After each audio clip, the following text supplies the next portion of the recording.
What's crack-a-lackin'? Welcome in to My Mind is a Weapon Fantasy Football Show. Boom! Welcome in, everybody. This is going to be episode 142 here. This is going to be my wide receivers, week 11, top 36. We're going to go through here into tiers. Before we dive into it, guys, make sure you smash that like. Make sure you smash the subscription. Turn that bell on so you know when I'm live. I will be live Thursday to Monday this week, answering questions, going over shows with different content creators, covering everything you guys need for fantasy football this week. And if you guys cannot make any of the live shows, make sure you drop any comments you have down below.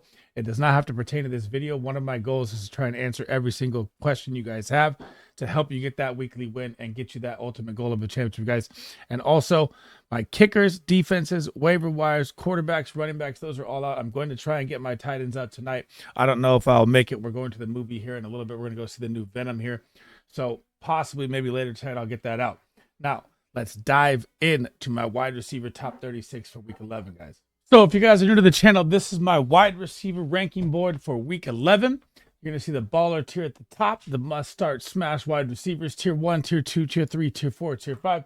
At the bottom here, you will see wide receivers that have fallen out of my top 36 rankings this week. So Xavier Worthy, Christian Watson, Romeo Doubs coming off the bye. Deontay Johnson just has not got the work yet with the team. His reps are supposed to increase here and there. I might start to move him in here in the next couple of weeks. Pop, Dizzle, Douglas, and Jordan Addison are out. You still have Mike Evans looking like a week 12 return.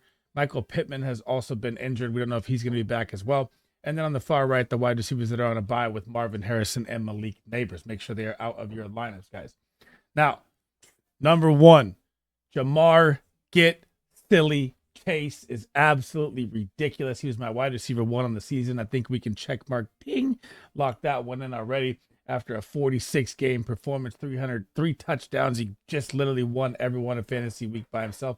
And he can do that any single week, guys.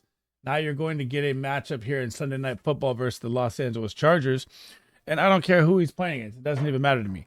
So the Chargers are number 6 versus the wide receiver, giving up 27.8. Top 10 in the red zone, or number 10 in the red zone, giving up 4.7. They allow 128 pass yards a game and 0.9 TDs to the wide receiver position. And I don't even care what it is. Joe Burrow is absolutely on fire. I know they're 4-6. This is a big game for the Bengals. They need to win this game. The over-under's at 47.5. They think the points are going to fly, as do I. And Jamar Chase almost has 1,000 receiving yards already, guys. He has 981 with 10 touchdowns already. He might be in for one of those just monster psycho seasons down the stretch here, because you know the Bengals are just going to let it fly here. Number 2. Crazy enough, Nico Collins, the update is that he's going to practice this week and he is going to be back.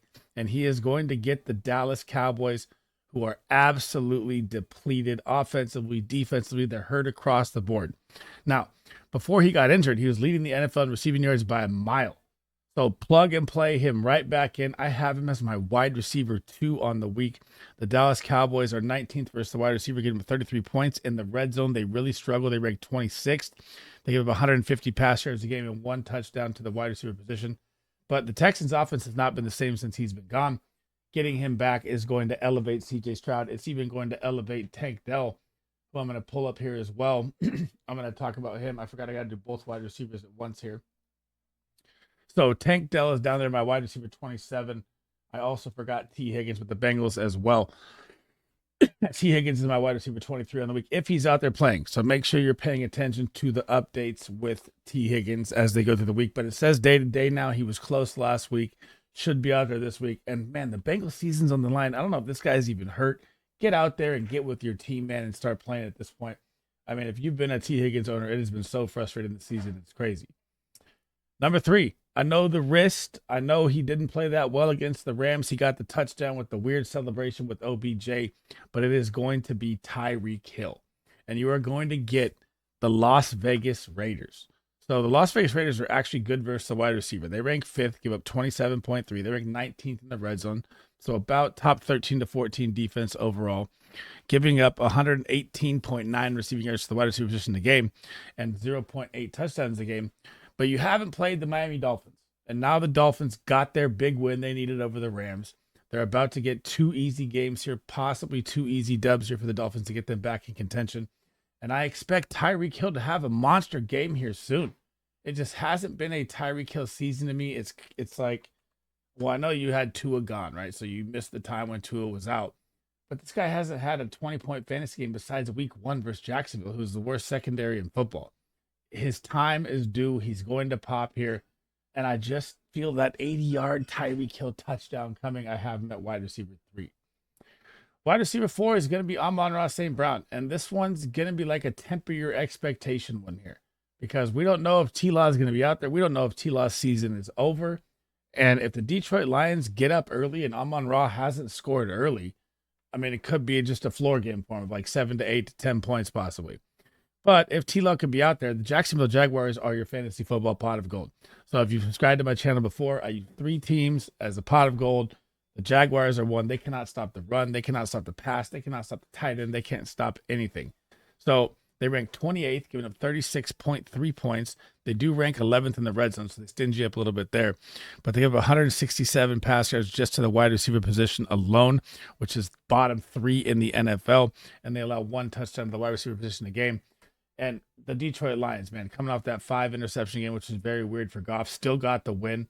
Somehow he's had like 4 games in his career with 4+ interceptions, and they win them all, which is absolutely bonkers to me. But again, with Amon-Ra, I mean, this could be a game where the Lions just get up and they just pound David Montgomery and they pound Jahmyr Gibbs and they just run the clock out and win this game with ease. So Amon-Ra is a really tough rank for me. I'm saying temper your expectations, but the matchup is absolutely amazing. Number 5, Justin the Jettas Jefferson. Coming off that weird game last week, man. The matchup was great. It was the Jacksonville Jaguars. Like, what else can you ask for in fantasy football? And what happens? He only gets 9 points, 48 yards. And Sam Darnold throws 3 picks that were all intended for Justin Jefferson. Just one of those weird aberration games. Now, you get the Tennessee Titans this week. This is not an easy matchup for Justin Jefferson. They rank 3rd versus the wide receiver, giving up 25.7. They rank 13th in the red zone, so about a top 8 to 9 defense. And guys, they only give up 111 yards. That's number 1 in the NFL to the wide receiver position. And you're going to probably have Snead on him most of the time out there. I know Snead just posted his little tweet or whatever that he's mad. Of course he's mad. You're on the Tennessee Titans. Still, he's one of the best corners in the league, and it could be a tough matchup for Justin Jefferson here as well, too. Number 6, the first time he's ever made the baller tier. It is time to start putting some respect on this guy's name, George Pickens. He gets the Baltimore Ravens this week, and it is going to be glorious. You want to know why? Not only the fact that he dropped 20 points last week with a sick diving touchdown catch in the end zone, you get the Baltimore Ravens, guys. They rank 32nd, dead last versus the wide receiver position, 45.3 points. This is why I like Russell Wilson so much this week as well. They rank 30th in the red zone, giving up 8 points to the wide receiver position, 199.2 yards just to the wide receiver position alone. That is also dead last. And they give up, guys, 1.6 touchdowns a game to the wide receiver. That is dead last. I know you have Lamar Jackson. I know it's a big matchup game here, 7-3, 7-2, but they stop the run and they can't stop the pass at all. So this is Russell Wilson, George Pickens to the moon, written all over it to me in this game, and I cannot wait to see it. Number 7, Thursday Night Football here. A.J. Brown. Coming off the injury, just comes out and does what A.J. Brown does. Just absolutely balls out every single game he's out there healthy, right? Always has 100 yards for some reason. I mean, 16 fantasy points, 7 targets, got the touchdown, or no touchdown, actually, this game. Hit the bomb and didn't make it in. But you get the Washington Commanders. And the Commanders' defense has gotten better. They did add Lattimore. Could he shadow A.J. Brown a little bit here and there? Yeah. But the Commanders still, I mean, A.J. Brown's that guy that, to me, it's just a matchup nightmare. It doesn't matter. It's like CeeDee Lamb. It's like Justin Jefferson. These guys are all still so good. No matter how bad the matchup is, you're not sitting them, right? So they rank 18th versus the wide receiver, giving up 33 points. They rank 24th in the red zone. So the touchdown upside is there for the big body, A.J. Brown in the end zone. And 142 pass yards to the wide receiver position a game, which is middle of the tier. And 1.2 touchdowns to the wide receiver position, which is bottom 10. So the opportunity is going to be there. The game, I mean, they have the game at like 48.5. I don't know if I think it's going to be a high-scoring game in this one for some reason. But that's just my like gut feeling. It's going to be a low scoring, not low scoring, but like 2017, 21, something like that. And A.J. Brown is still going to be my wide receiver 7. Wide receiver 8 and 9 combined. Puka Nacua and Cooper Kupp. Man, the Miami Dolphins were a tough matchup on Monday Night Football. I mean, Cooper Kupp still made that amazing one-handed catch. Puka Nacua still getting a ton of first reads. I mean, this is the Rams season possibly right here on the line. You get the New England Patriots. The New England Patriots currently rank 16th versus the wide receiver, giving up 32 points a game. They rank 21st in the red zone, so about a top 18 defense all the way around. 148 yards to the wide receiver position as well, which is middle of the pack there. And this is do or die. I mean, you're in the NFC West. You have the 49ers 5-4, Cardinals 6-4. And Seattle, they play the 49ers this week as well. So you have a tough, division chance there. And if they go 4-6 and lose to the Patriots, it may be done for them after fighting all the way back and not making a trade and keeping Kupp and keeping everybody. They need to get this win. I think the Rams come out flying here. And I think Puka and Kupp are both top 10 wide receivers this week. Number 10, Deebo Samuel week is here, guys. This is the smash Deebo game. Came off a bad game last week, had a little altercation with the kicker and the long snapper and all that and everything. Had to apologize. When Deebo gets pissed off, he goes off the next game, and he usually destroys the Seattle Seahawks. This has been like his fantasy football pot of gold for himself versus Seattle Seahawks. I mean, so even if you go back to like week 6 or 7, I believe, week 7 or week 6. So what's his highest scoring game of the year? The Seattle Seahawks, 25 fantasy points. What happened in that game? Just went bonkers. That's all he does ever versus division games with Seattle, and he's pissed off right now. I think Deebo Samuel will be one of my favorite plays this week, DFS, etc. Sticking with that game, DK Metcalf looks to be back, supposed to practice tomorrow. He's been out since week 7. And man, the 49ers defense here, it's gotten a lot better since the beginning of the year. So the 49ers are now top 9. They rank 28.8 or give up 28.8 points a game. They rank 16th in the red zone, so about a top 12 to 13 defense all the way around. 131 yards a game allowed to the wide receiver position, which is top 10 in the NFL, and 0.8 for a touchdown. But for some reason, DK Metcalf is the same thing. It's like, I'm a 49er fan. I know this. It's either DK Metcalf or Tyler Lockett that's been killing us for years. So he had a bad game against us last time. He only got 7.9 points, right? Now he got 11 targets in that game still. And it was crazy that he had 11 targets, only 3 catches versus last time. So he gets 10 or 11 targets here. I don't think we're going to be able to hold him like that again. I do like DK Metcalf as my wide receiver 11 this week. Wide receiver 12. I mean, Terry McLaurin. Like, people still ask questions about this guy. Like, should I start Terry? I'm like, what are you saying? So all this guy does is just score freaking 15 fantasy points every game. So let's just think about this right now, right? 17, 15, 18, 15, 23, 15, 18, 21. All since week 3. This guy is a wide receiver 1 that you start every single week. I don't care what the matchup is. He gets a 30% target share. This is what you want in fantasy football. There's really no other wide receivers that they have. They go to Zach Ertz here and there. They go to Eckler at the backfield. But man, it is scary Terry all the way here. And what a fantasy pick he has been this year. He is my wide receiver 12. And you're going up against the Eagles. They do rank 8th versus the wide receiver, giving up 28.4. They rank 25th in the red zone. So there's a very high touchdown upside for Terry McLaurin in this game. 119.1 yards and 0.8 touchdowns per game. And you get a Thursday night matchup. I mean, big implications in this game. Division, playoff, homestand, everything. And this is going to be a game where they're going to have to feed Terry McLaurin in this game. Tier 2, number 1 and number 2, my wide receivers 13 and 14 are going to be Garrett Wilson and Devontae Adams. And I know that the Jets are absolutely struggling. Like, it's hard to explain. They have so much talent on paper. A-Rod has not been able to move around the pocket like he normally does. And for some reason, their defense just got throttled by Kyler Murray. But you get the Indianapolis Colts. And the Indianapolis Colts, sorry guys, got like a bug in my throat. Indianapolis Colts are your fantasy football pot of gold. They can't stop the run. They can't stop the pass. They can't stop the tight end. They can't stop the quarterback. They can't stop anything. So they rank 21st versus the wide receiver, giving up 33.8, 29th in the red zone, 3rd worst. Touchdown upside for Garrett Wilson and Devontae Adams through the roof in this game. They give up 158.4 passing yards, which is bottom 10, and 0.9 touchdowns to the wide receiver a game. I mean, and the Jets, this is it. 3-7, you have to win this game. You're going up against Joe Flacco. He's a statue. The Jets defense should get after him, give them more opportunities. And I honestly think the Jets roll this game. I mean, I thought they would stay in the Arizona game. I was dead wrong there. They got just mopped out the building in that game. I expected bounce back here for them big time.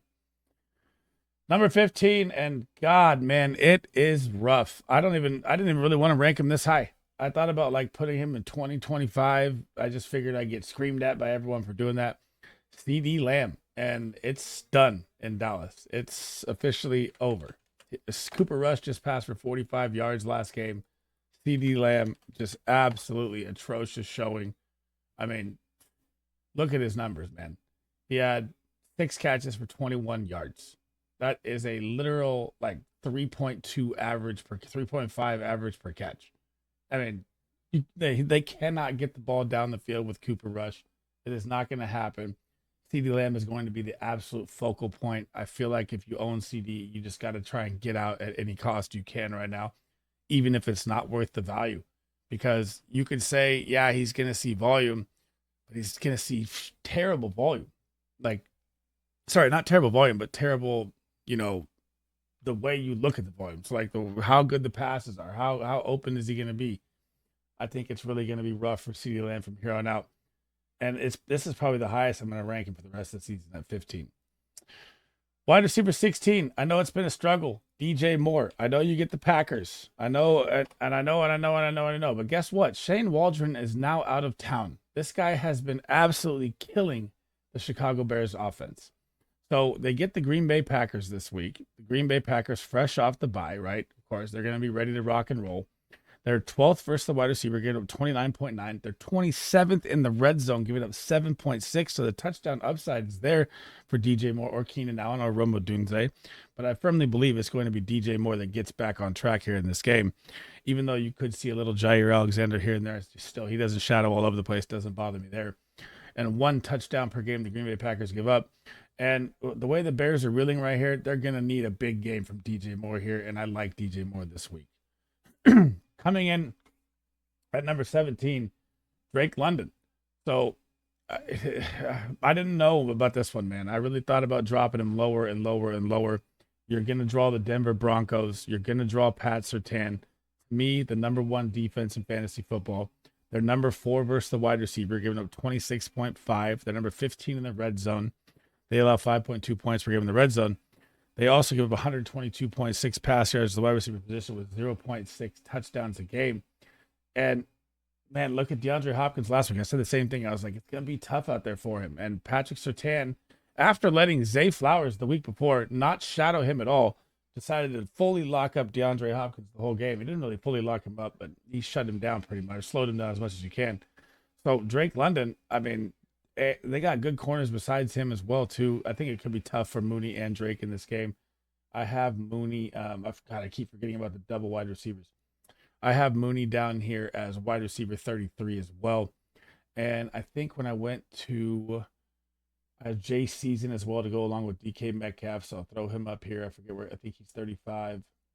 35 as well for him for the Niner game. And I also have Keenan Allen for the Bears. He's at 36 to go along with DJ Moore, so I missed that as well. I keep forgetting that throughout my videos. And I also have Devonta Smith to go along with A.J. Brown at 26. So I think I'm caught up there. Oh, never mind. I got Jalen Waddle as well here at 24 to go with Tyreek Hill. So now that I've talked about all those guys, these are the same team, so I'm just going to throw them in my ranking there with you guys. Now, after Drake London, I mean, it is time for the Green Bay Packers to get Jaden Reed going. He came out, and he's a touchdown machine. Like, he came out, was like wide receiver 1 until Jordan Love got hurt. I know he got 17 versus Detroit, hit a big bomb at the end, 113 yards. But still, he needs more volume. Like, if he's only had 1 game with 8 over 7 targets on the season, that's crazy to me. I know you get the Chicago Bears. The matchup is tough. The Bears are number 2 versus the wide receiver, allowing 25.4 points. They're number 1 in the red zone. So none of the matchup looks great. But you have to manufacture touches for him. You have to get end arounds. You have to get little bubble screens. You have to get this guy the ball, get him in open space because he's a nightmare to stop. And that is what I want to see from the Green Bay Packers. And this is the lowest I've ever ranked Jaden Reed right here. So that shows you that I think the matchup is tough. But still, if you have Jaden Reed, you're most likely starting him. Coming in at number 21, Zay Flowers. And the matchup, cannot get any worse. I mean, the Pittsburgh Steelers. This is going to be a rough one here. Pittsburgh Steelers defense is 13th versus the wide receiver, getting a 30.1. They're third in the red zone, so about a top 6 to 7 defense all the way around. 155.8 yards allowed, which is the middle of the pack, but they only allow zero point 0.4 touchdowns to the wide receiver on the season. So really the only way Zay's going to get it is if he pops a bomb or takes a bubble screen to the house, because you know he's not a big body down low. They're probably going to look for Mark Andrews down there more than they look for Zay Flowers. And you're probably going to get Porter Jr., one of the number one shadowing corners in the NFL, to cover him in the game. So very tough matchup here for Zay Flowers. And he's been a roller coaster, man. He's 8, he's 30, then he's 10, then he's 4, then he's 20, then he's 5, then he's 3, then he's 2. Like, it's such a weird season for him. I still like him, but I think it's going to be a tough matchup here. Number 20, the wide receiver I told every single person to buy the minute DeAndre Hopkins went down, and people laughed at me, man. And look at Calvin Ridley since. So he gets traded in week 8, and he just drops 23, 27, and 12. Literally a top 5 wide receiver over the past 3 weeks since he's been gone. And I don't care about any of the matchups or anything that happens because he's seeing too much volume. He's seen 32 targets in 10 games. That is at a 10.6 or 10.65 average, however you want to do the math on that, which is too good to pass up. And now you get the Minnesota Vikings. They rank 30th versus the wide receiver, 30th. And Will Levis even got him 2 touchdowns. So people were like, oh, Will Levis is back. It's going to hurt really. No, it did not. It helped him even more. So they give up 39.5 points to the wide receiver position. They give up 28th in the red zone, 7.8, 178 yards, which is 3rd worst, and 1.1 touchdowns. I mean, I know they're going to blitz heavy. I know Will Levis was sacked at an insane rate last week against the Chargers with 7 sacks. Still, Calvin Ridley is seeing too much volume. It is the Calvin Ridley show, and until it is not, I'm starting him every single time. Coming in at number 24, DeAndre Hopkins, and we just talked about it. It was a very tough matchup, and it's going to be another tough matchup for him. So he drew Pat Surtain last week, still got 9.6 fantasy points, still saw 5 catches, 56 yards. He's going to be a problem with Patrick Mahomes either way. It's just not a good matchup here. The Buffalo Bills, all 3 corners across the board are top 12. They have a very, very good pass defense. So when you're looking at the numbers, the Buffalo Bills currently, sorry, my throat, and right now, they are, as of course, my chart, I can't find them. Oh, they are ranking 10th versus the wide receiver, getting a 28.9. They rank 5th in the red zone, so about a top 7 defense all the way around. Only 130 yards allowed, which is also top 10 yards allowed in defense, and a 0.7 touchdown rate. Yes, with Kels, it will help him. Still, I think it's going to be a tough matchup again for him. And man, it's just rough. It's going to get better here. These last 2 weeks Denver, and then this week are just going to be tough matches for D-Hop. Heading on to tier 4, number 25. And this one really, really sucks big time because Brian Thomas Jr. was on his way to be a top 10 wide receiver as a rookie. And now we don't know what's going on with Trevor Lawrence. We don't know if he's going to play. You saw Mac Jones. I mean, good Lord. So they get the Detroit Lions. Very good corner, number 1 that could lock him up, the rookie that they drafted. But the Detroit Lions rank 31st versus the wide receiver. They give up 40.2 points. They do rank 7th in the red zone, so they stingy up a ton in the red zone. Allow 199.1 yards, which is 2nd worst to the Baltimore Ravens, and 0.7 touchdowns. But you got no quarterback out there. So BTJ, man, with Mac Jones, I hope Trevor Lawrence can get out there, figure out whatever the update is. I have not seen the update today. I know he practiced limited, but then I saw that he may be shut down. So Brian Thomas Jr., man, if Trevor Lawrence is shut down, it's wraps for him. Mac Jones looked absolutely atrocious, guys.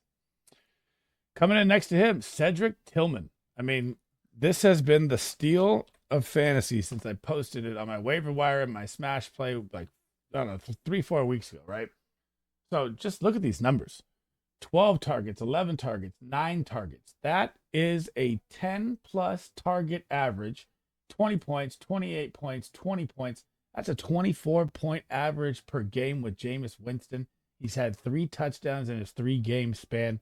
He is the wide receiver 1 over Jerry Jeudy. You get the New Orleans Saints, and the Saints have trade away Lattimore. So take these numbers as even worse. They rank 23rd, giving up 34.4 points. That's going to be worse. They do rank second in the red zone. Lattimore is a very good red zone corner. That's going to be worst. They give up 169.3 yards, which is bottom 6 in the NFL in yards, and 0.6 touchdowns. But all those numbers are going to be worse. I know the Saints are coming off a big win, new head coach, all that. I still think Cedric Tillman is in for a monster game here, guys. Heading out of number 28, and I have number 30 right behind him. So Amari Cooper and Khalil Shakir, we don't know if Amari Cooper is going to be out there. He was going to play with the wrist brace last week. They ended up holding him out. Bills still got the dub, of course. Bills are just that team for some reason. It doesn't matter. Josh Allen can backpack anybody. But now you got the Kansas City Chiefs. This is a monster game here for the Buffalo Bills. And can they shatter the undefeated Kansas City Chiefs that should not be undefeated? It's crazy. They're statistically the worst 9-0 team in NFL history. So when you're going up against the Chiefs, they give up 29.2 points to the wide receiver position. That's 11th. They rank 31st in the red zone. So the touchdown upside is high. And you have Keon Coleman out as well. And Dalton Kincaid's banged up. So if both these wide receivers can get out there, it's even a better situation for them. They give up 111.7 yards, which is top 10 in the NFL as well. And they give up 1.1 touchdowns to the wide receiver, though. So Khalil Shakir or Amari Cooper, they're out there. Could both be nice flex plays. But again, got to check the update on Amari Cooper and see how it goes. It says day-to-day right now, but the injury updates this year have been crazy. So make sure you're paying attention to that. Coming in at number 29 is going to be Josh Downs. And it's... I just struggle with this Joe Flacco situation right now. So I know he had 14 points last week. I know he had 10 targets, 7 receptions, 72 yards. I know all that. I know that Josh Downs is the guy, and that was with Pittman not out there. So Pittman, say he makes it back out there this week. How's he going to look for Downs, right? And the New York Jets, DJ Reed, Sauce Gardner. I know Sauce hasn't been the Sauce that he's supposed to be, but they're number 1 versus the wide receiver. They give up 24.7 points. They're number 9 in the red zone, only 111.2 yards allowed. That's second best, and a 0.6 touchdown. And Josh Downs is not a big body guy. So, I love Josh Downs. I just don't like it this week for him. Coming in at number 31. So, he's just been proving me wrong weekly, is Courtland Sutton. Another big week last week. He's starting to get an absolute chemistry with Bo Nix, but I still just don't trust him for some reason. So 4 out of 4 games, he's had 15, 17, 23, and 19. He's seeing volume galore. He's seen 2 touchdowns in his past 4 games. I get all of that. For some reason, for me, it's just still hard to trust this guy. I don't know why. I know that you can say numbers would literally prove me wrong in every single way. You get the Atlanta Falcons, probably the 2 best safeties over top. You have A.J. Terrell out there as well. One of the best shadow corners. He's not really good at guarding a big body guy, but the Falcons still struggle. They rank 26 versus the wide receiver, getting 35.9. They're dead last in the red zone, so the touchdown upside is super high for Courtland Sutton. And they give up 145.7, but for me, I just still don't trust it. Like, I should put him up there by DeAndre Hopkins with a better matchup, but it's just hard for me for some reason. If he does it one more time, I'll finally give in and rank him higher. Coming in next to him at number 32 is going to be Ladd McConkey and Justin Herbert, man. The new look Chargers since the bye have just been passing the ball like crazy. So I know Ladd McConkey only had 2 catches last game, right? But again, this is what I'm talking about. You played the Tennessee Titans. This is why it's a tougher matchup for anybody that goes up against Ladarius Sneed. So when he's out there, he did get, the number 1 draw, and that's why Quentin Johnson got the touchdown. He still got 52 yards in the game. But now the Chargers are going to get a Sunday night football matchup versus Cincinnati Bengals, which is way easier than the number 3 Tennessee Titans. So the Bengals rank 20th versus the wide receiver. They do rank 6th in the red zone because they have a good front 7. That's what happens in fantasy football. You have a good front 7. Usually in the red zone, your numbers drop down in the receiving game. So they also give 150.5 yards, which is bottom 10 in the NFL in yardage, and 0.9 touchdowns. So definitely a better matchup for Ladd McConkey here. And I'm going to put him at wide receiver 32 on the week. Heading into wide receiver 34, Jamison Williams. And again, if this was a matchup where I thought that it was going to play out longer, I would put him higher. I I know he had his Viagra suspension. He still got 8 points. He saw, 3 catches, 53 yards. And his average is always crazy because the guy's a bomb guy. But you have the Jacksonville Jaguars. And like I said with Amon-Ra St. Brown at the beginning, he could get a bomb at any time in this game and take it to the house. The Jacksonville Jaguars cannot stop anything. But for me, again, it's the same thing with Amon-Ra. It's like, how much is he really going to be needed in this game if they have Mac Jones out there, right? So I think the Detroit Lions just pound him, run him out the building. And Jameson Williams, I'm going to keep as my wide receiver 34. And a little bonus, one guy I was trying to fit in, which I think I could have at some spots, is Quentin Johnston as well for the Chargers. So he was on my, borderline top 30 wide receiver that I just didn't put on the board, guys. Thanks for rocking with me today. That is the end of the episode. That is my wide receivers for week 11, top 36, guys. Before we head out, guys, again, make sure you smash that thumbs up. Make sure you smash that subscription. It helps me out a ton, guys. And I will be live all weekend long. And again, if you guys cannot make any of the live shows, make sure you drop any questions you have down below. It does not pertain to anything. I try to answer every single one of them, guys. And again, I will try to get my tight ends out tonight. Possibly, maybe I get them out, maybe I don't. And then if I don't, I'll get them out tomorrow. And then all my start-em, sit-ems will start tomorrow. And then later in the week, I'll do smash plays, sleepers, and possibly something new. So you want to stay tuned to it. But that's it for me. I'll catch you guys in the next episode. Sleazeball out.